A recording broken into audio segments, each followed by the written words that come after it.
വിശുദ്ധ യോഹന്നാന്റെ സുവിശേഷം 16-ാം അധ്യായം 8-ാം വാക്യം പരിശുദ്ധാത്മാവിനെ കുറിച്ചാണ്. അവൻ വന്ന് പാപത്തെക്കുറിച്ച്, നീതിയെക്കുറിച്ച്, ന്യായവിധിയെക്കുറിച്ച് ലോകത്തെ ബോധ്യപ്പെടുത്തും. 3 ബോധ്യങ്ങളിലൂടെ പരിശുദ്ധാത്മാവ് നിന്നെ കടത്തിക്കൊണ്ടുപോകും എന്നാണ്. പരിശുദ്ധാത്മാവിൻ്റെ വരവോടെ നിൻ്റെ ഹൃദയത്തിലേക്ക് പതിയേണ്ട 3 ബോധ്യങ്ങൾ. ഒന്ന്, പാപബോധം മനസ്സിലേക്ക് നിറയാൻ പരിശുദ്ധാത്മാവ് വേണം. നീതിയുടെ കോൺസെപ്റ്റ് അത് മനസ്സിലേക്ക്, എന്താണ് നീതി, നീതിക്ക് നിരക്കുന്ന ജീവിതം, ആ ഒരു ചിന്ത മനസ്സിലേക്ക് പതിയാൻ പരിശുദ്ധാത്മാവ് അനിവാര്യമാണ്.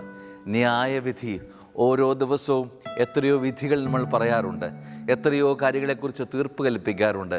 എന്നാൽ അതൊക്കെ മാനുഷിക ബുദ്ധിയിൽ നിറഞ്ഞതല്ലേ? അതൊക്കെ പലപ്പോഴും പാളിപ്പോകാറില്ലേ? പരിശുദ്ധാത്മാവിൻ്റെ നിറവിൽ നീ വിധി കൽപ്പിക്കാറുണ്ടോ? സ്നേഹമുള്ളവരെ, പരിശുദ്ധാത്മാവ് വന്നു കഴിയുമ്പോൾ ലോകത്തിന് കൊടുക്കാൻ പോകുന്ന 3 കാര്യങ്ങൾ, 3 ബോധ്യങ്ങൾ. പാപത്തെക്കുറിച്ച് നിന്നിലൊരു പാപബോധം. സ്നേഹമുള്ളവരെ, ജീവിതത്തിൻ്റെ വലിയൊരു ബലമാണ് പാപബോധം.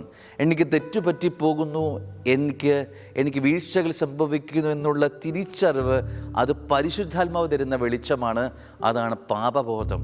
2, നീതിയെക്കുറിച്ചുള്ള ഒരു ശരിയായ കാഴ്ചപ്പാട് നിന്നിലേക്ക് നിറയുന്നത് പരിശുദ്ധാത്മാവ് അനിവാര്യമാണ്. 3-മതായി, നീതിയെക്കുറിച്ച്, ന്യായവിധിയെക്കുറിച്ച് നിന്നിലേക്ക് ശരിയായ ഒരു ദിശാബോധം, വിധികൾ കൽപ്പിക്കുന്നതിന് ബലമാകുന്ന പരിശുദ്ധാത്മ വെളിച്ചം ജീവിതത്തിലേക്ക് നിറയാൻ പരിശുദ്ധാത്മാവ് അനിവാര്യമാണ്. പരിശുദ്ധാത്മാവിനെ ചേർന്ന് വിളിക്കാം. പരിശുദ്ധാത്മാവിൻ്റെ കാലഘട്ടത്തിലേക്ക് നമ്മൾ പ്രവേശിക്കുക, പെന്തിക്കൊസ്തി കാലഘട്ടം.